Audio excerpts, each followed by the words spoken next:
Several years ago, Berkley came out with these guys, the Berkley Gilly. They were the hot ticket item that was guaranteed to revolutionize bass fishing. They were a totally different way of thinking about swim baits and how you can rig them and how you can fish them. But now that the dust has settled, what's the actual verdict? Were these things worth the $11 price tag, or were they just a whole bunch of hype and not much else? I'm going to give you my thoughts on it, so stick around.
Welcome back to Lowbrow Fishing. And every time I do one of these review videos where I look at a bait or a technique and I have a lot of negative comments to say, and this video is no exception, I get a lot of backlash. The last video I did like this on the Core Tackle Ozark rig, I got so much hate. I got threatening comments. I got threatening DMs in my Instagram. I got threatening emails. I was called everything under the sun, a traitor, a backstabber.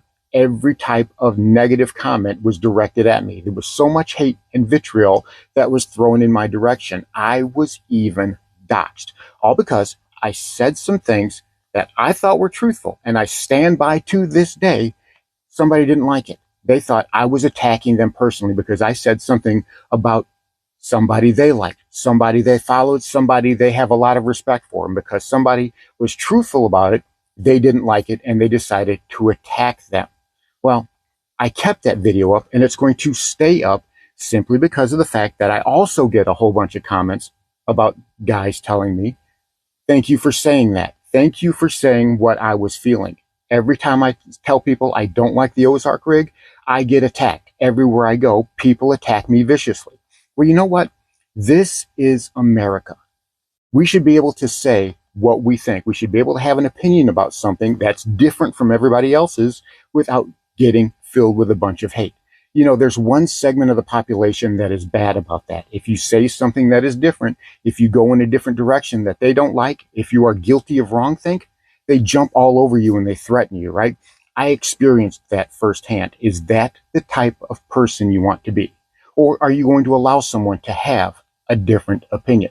Well, today's video, I'm going to be talking about these guys right here, the Berkley Gilly.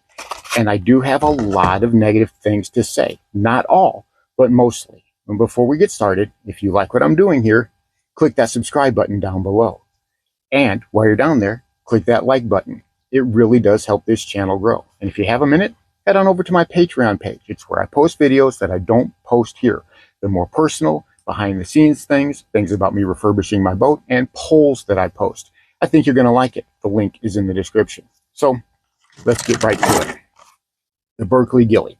Now, if you look at all the videos that people posted, Mike Iaconelli did these, Berkley on their own YouTube page did these, and every pro angler under the sun, especially those who were sponsored by Berkley, did videos about these, showing how magnificent it is, showing how it works in the water. And look, super soft. That state-of-the-art tail design, the photorealistic image of a sunfish, of a bluegill or a red ear or a long ear or whatever, pumpkin seed, all those different types of sunfish. It was supposed to look just like the real thing underwater. And with the added benefit is you can rig it weedlessly. So you can fish this in places you could never fish any other type of swim bait and get those big bass to bite. Well, that's what the hype said. And people were all over that bait whenever it first came out. I was very interested, but the price point at $11 a pack, you know, for the 110 millimeter size, you get 3 of these in a pack. I'm not paying 11 bucks for 3 pieces of plastic. I'm not doing it.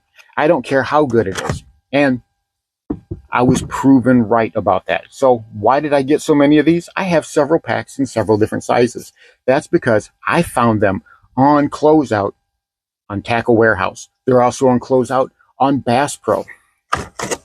These were $3 a pack. I'll pay that. I'll pay $3 a pack for these.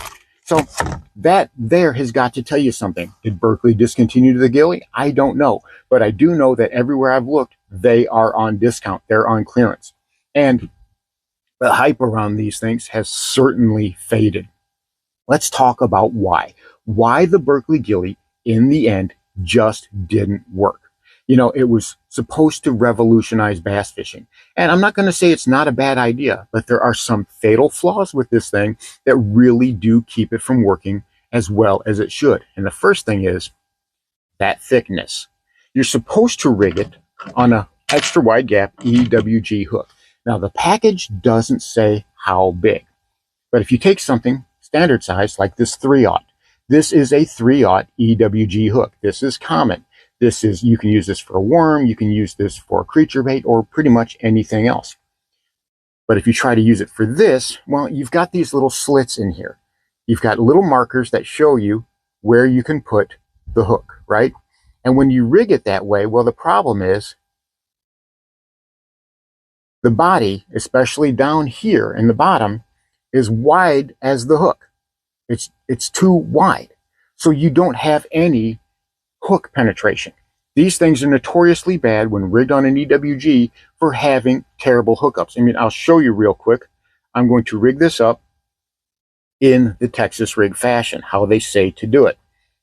And, you know, even rigging it up can be a pain because the plastic is just really hard to work with. You've really got to flex it. And herein lies the problem. When I use a 3/0 EWG, I'm actually hooking into that fin. This is too big. So if I've already encountered 2 problems. I don't have a lot of hook gap. Look, that bait is so wide, I can barely get that hook through there. So you're not going to have a good hookup rate to begin with. And I'm also hooking it through the fin already. So that's making it where I'm killing the action of this. A 3/0 hook is too big for these. And this is the 110 millimeter. This is the big size. And a 3/0 hook is too big. I actually had to go down to a 1/0 hook, which has even less gap. But if I wanted it to have some action on it, in other words, where I'm hooking it in the body and hooking it along the lines like they're marked to, I had to use something that was significantly shorter. And you can see here how that lines up. I'm even still, you know, pushing my luck, coming real close to that fin. And it just doesn't work. You're getting bad hookups, and a lot of times it affects the action of those baits. It does not come through the water the way it's supposed to be coming through the water. A lot of times you really have to work to get this thing started. It comes back like a stick. And a lot of times it comes back beautifully, but you never know what kind of retrieve you're getting until you bring it back to the boat. It comes back like a stick, and you don't know that because it's way out there and you're working it to you. Or it can look beautiful, and when it works good, it works good. It looks amazing in the water. Subtle twitches, light cranks on the reel. This thing looks so uber realistic in the water. I will give it that. It looks realistic. It looks amazing in the water. You can do so much with it. You give it light little pops, you give it light little cranks, easing it along, which is what I prefer to do, and it looks just like the real thing. As a matter of fact, there is an overload of what you can do with this working that retrieve. But again, the caveat is sometimes it doesn't work at all. Sometimes it does. You'll make a cast out there, bring it back, and it comes back just like a stick. I don't know why, but I had that problem day in and day out.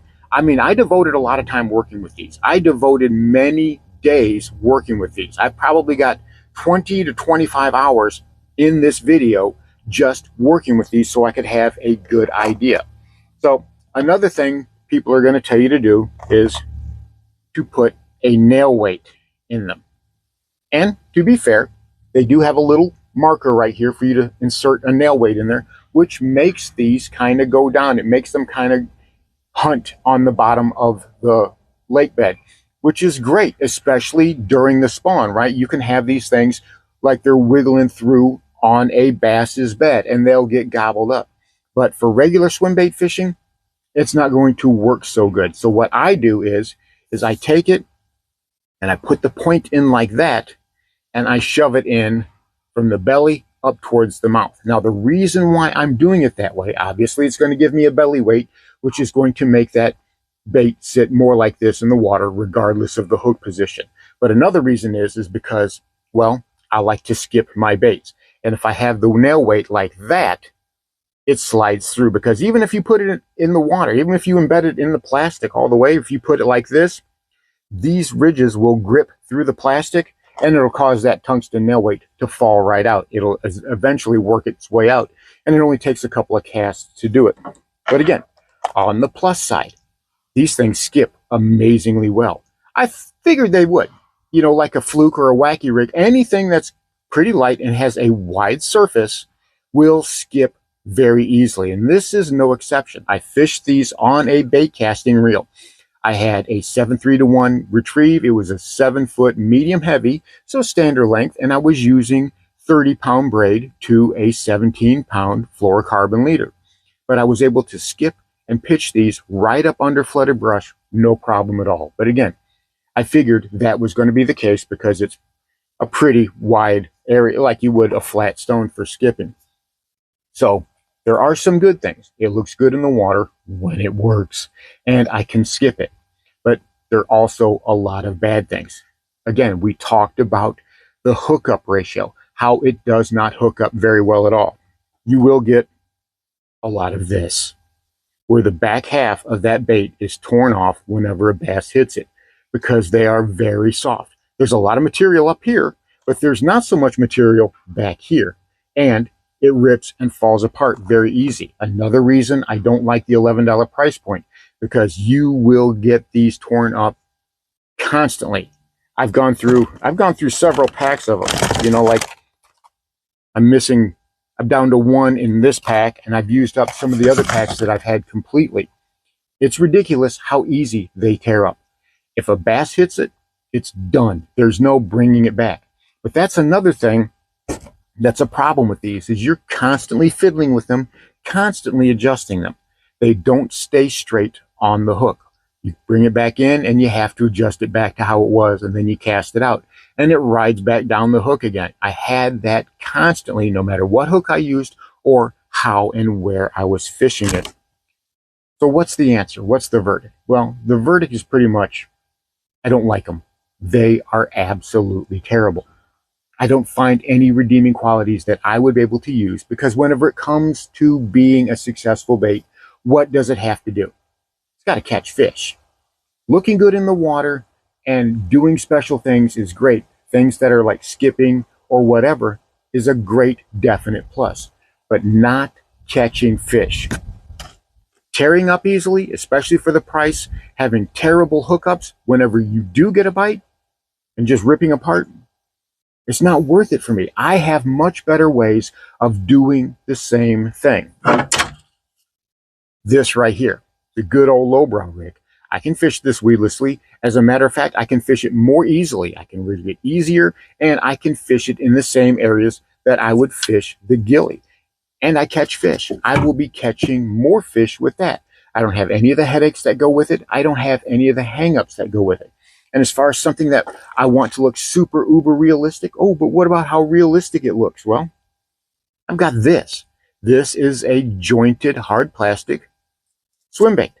This is much more durable and looks just as lifelike in the water. Now, I'm not going to fish it in areas that have a lot of vegetation or a lot of timber or anything like that because it's got hanging trebles on it. But in places where I can fish this along steeper banks or on open flats or around those submerged creek channels, I can fish this pretty close to timber and other things like that. But this is going to be a better choice for me. I tie it on and I start casting it, and I can reel it in as slow as I want to. I don't have a different retrieve, a different look every single time I'm bringing the bait back and having to hope that it looks realistic. I get that every time. And I paid much less for this. And this is going to last me so much longer. If this tears up, I can also go and buy another one for a lot less money. I think I paid $5 or $6 for this. Hard plastic and looks super, super real in the water. As a matter of fact, it looks just like an actual sunfish in the water. So that's going to be my verdict. I've got other options that are cheaper and I'm catching fish. So it's hard for me to justify using something like this whenever I have to go through hoops just to get it to do what it's supposed to do. If you like the Berkley Gilly, then let us know down below why you like it. What did I miss? But for me, I think it's going to be a hard pass. So there you have it. My thoughts on the Berkley Gilly. I know I'm a little late to the party, but I wanted to wait until the hype had settled down and we could look at it a little bit more clearly. For me, I was not impressed. I did admire what I thought they were trying to go for. There's a lot of potential there, but in this particular bait, it just didn't work. Some people may like it, and that's absolutely fine. Use what works for you. But for me, I think I'm going to stick to the other techniques that I'm already having success with. Thanks for watching Lowbrow Fishing. We'll catch you in the next one.